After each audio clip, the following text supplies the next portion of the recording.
Yo creo que sí, de Like a las 10. ¿Todo bien ya? Sí, ¿Recuperada? Sí, estoy recuperada. Creo que sí. Cualquier cosa le digo. La aventura del caramelo. Sí, sí, sí, sí. Yo cualquier cosa le levanto la Listo, mano. no pasa nada. Momento musical. Así es, sí. Muy lindo lo que vamos a ofrecerte ahora, lo que nos ofrece nuestro invitado en el día de hoy. Estamos en presencia de Bruno Cavallaro, violinista. Bruno, bienvenido a Like a las 10. Muchas gracias, un placer estar acá. Muchas gracias por acompañarnos. Violín argentino.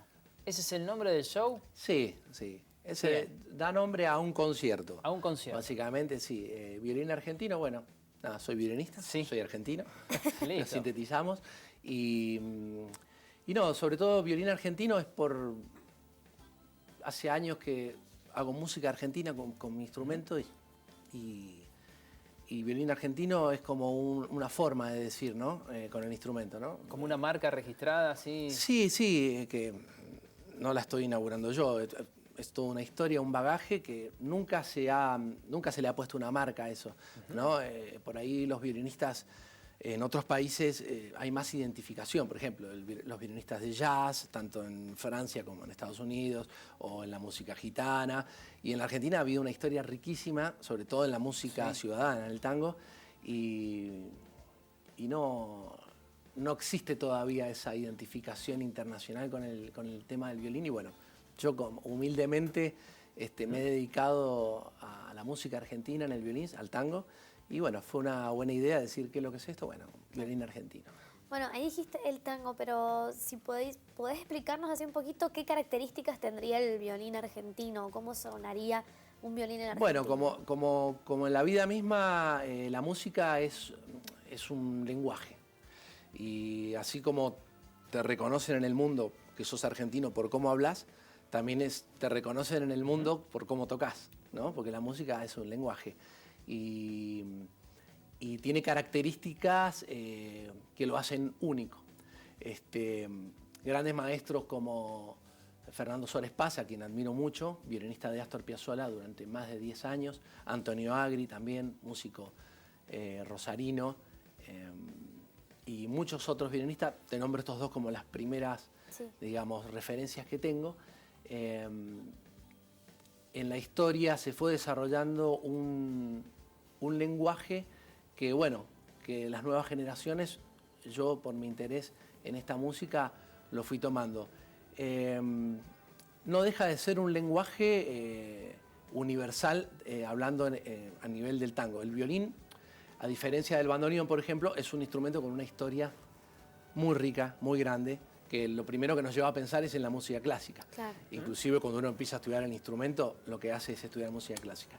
Y cuando entras al tango no hay libros, sino que es la música que se da, como toda música popular, en tocar y compartir con músicos, con grupos de tango.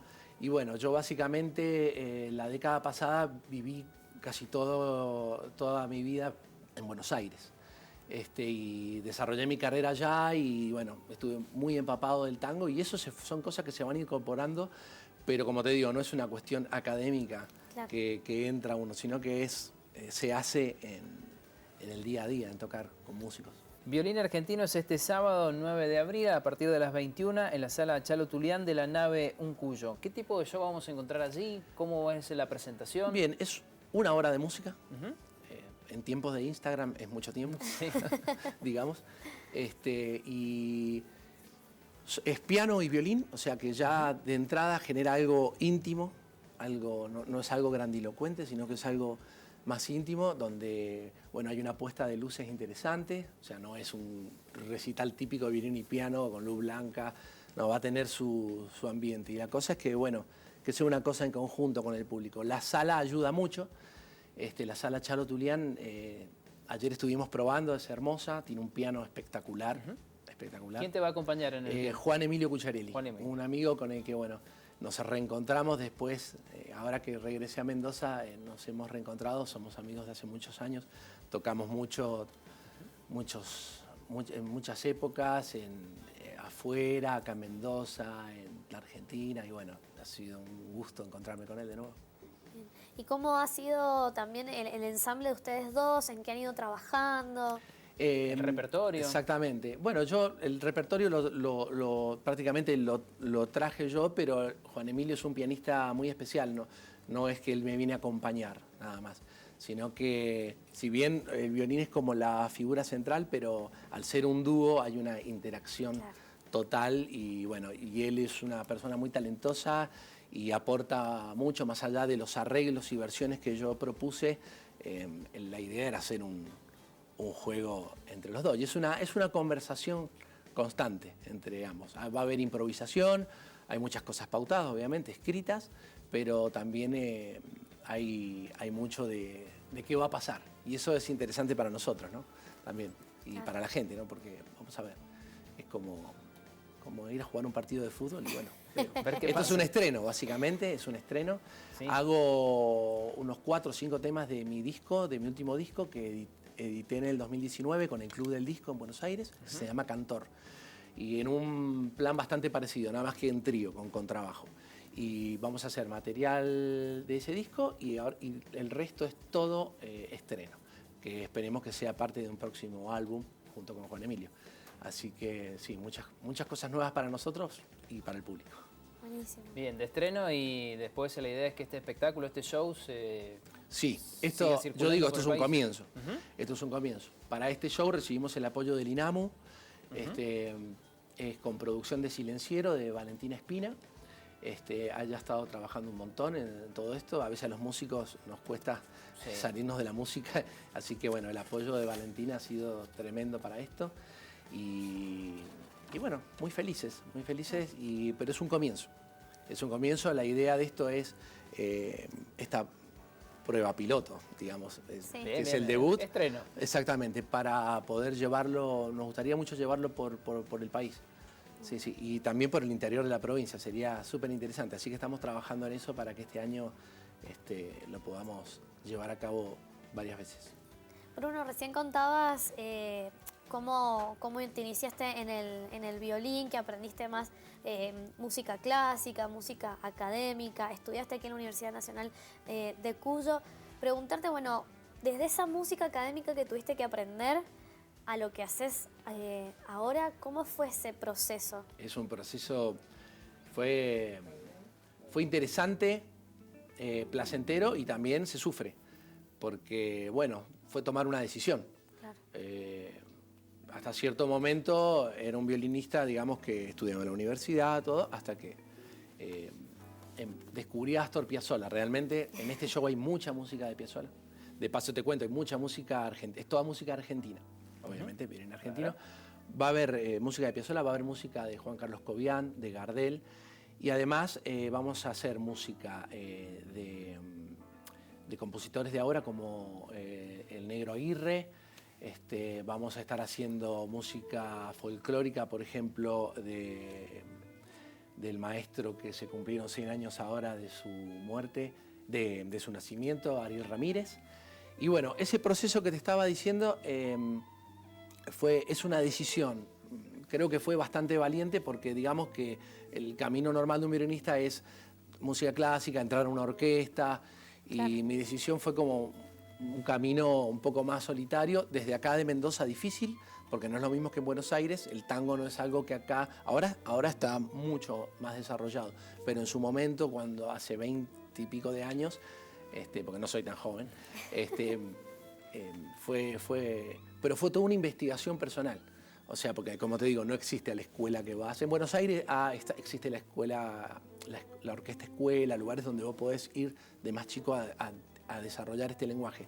Lo mío fue grabaciones, videos y encima en una época en que internet, ahora haces así, tenés, es increíble, es una maravilla. En esa época era ir a disquerías y buscar, o cuando iba a Buenos Aires buscar, y ese fue, digamos, el proceso fue muy personal y autodidacta. Después en Buenos Aires, casi una década trabajando allá, con grandes maestros, viajando por el mundo, conociendo a otros maestros que están afuera, fui enriqueciéndome muchísimo y sobre todo tocando con gente que... Toqué con mucha gente de una generación fuerte del tango y además con gente que tocó con leyendas y eso fue como Claro. Fue tremendo. Un aprendizaje. Sí, un aprendizaje tremendo. ¿Y hacia dónde crees que va ahora la música? La música ciudadana argentina. No sabemos. Una opinión. Sí. Es una pregunta interesante. No sabemos hacia dónde va. No sé lo que está transitando. Y está transitando. Vivimos en un mundo muy comunicado, con mucha plataforma, pero eso ayuda por un lado, pero por el otro lado a música como esta, que no es mainstream, o sea, no es música súper popular, que la gente, ya el tango no se escucha en las radios, en las principales cadenas de televisión. Tiene su espacio, tiene su pequeño espacio. Entonces, bueno, creo que el tema de la difusión es algo que está costando, digamos. No es algo que esté ayudando mucho, pero la cantidad de cosas que están sucediendo es increíble. A nivel creativo hay muchos compositores, muchos grupos, mucha calidad, mucha cantidad también. Sí. Mucha oferta. Sí. Pero bueno, hay que buscar los espacios, hay apoyo para hacerlo, pero digamos que no es un trabajo fácil. Digamos que siempre viene como desde el músico intentar imponer y mostrar las cosas, que está bien. Es así con muchas músicas en el mundo. El jazz no es lo que era ya en los años 40, 50. Son músicas, digamos, de raíz folclórica que ya son patrimonio de un país y bueno, hay que luchar para que estén más en los medios convencionales, pero tampoco es fácil. Pero bueno, lo intentamos. El desafío. Intentamos. No, hay gente muy interesada. La gente le encanta. Hay gente que a veces no lo conoce. No lo conoce. Entonces, por ahí nuestra meta también es tratar de llevarlo. Sí, de llegar. Bruno, y en eso de que hay gente que no lo conoce y que has viajado por muchos lugares del mundo, has conocido muchos países, ¿qué respuesta te encontrás, por ejemplo, en Medio Oriente, los países que has visitado, cuando escuchan una melodía como el tango? Es muy genuino lo que pasa afuera, porque claro, es como cuando cualquiera ve algo por primera vez o conoce algo por primera vez, es muy sincero lo que te pueden expresar afuera.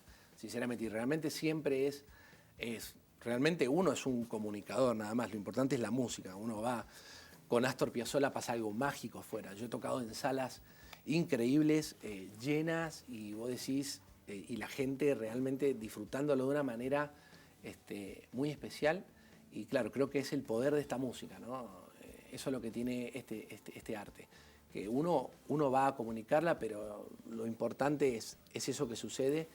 Y realmente, tanto en Europa, somos más conocidos, digamos, en ese sentido, gracias a todos nuestros predecesores y grandes shows de tango que hubo, como Tango Argentino, también Astor Piazzolla, que es el gran embajador. Pero inclusive pasa a veces que vamos a tocar música de Piazzolla a lugares muy remotos y la gente no sabe quién es. Y de repente lo descubre por uno, y eso es algo muy gratificante, ¿no? Y te llena de orgullo y es una responsabilidad. Claro. Y a partir de ahí dicen, wow, tengo que escuchar esto, y bueno, sí, es interesante.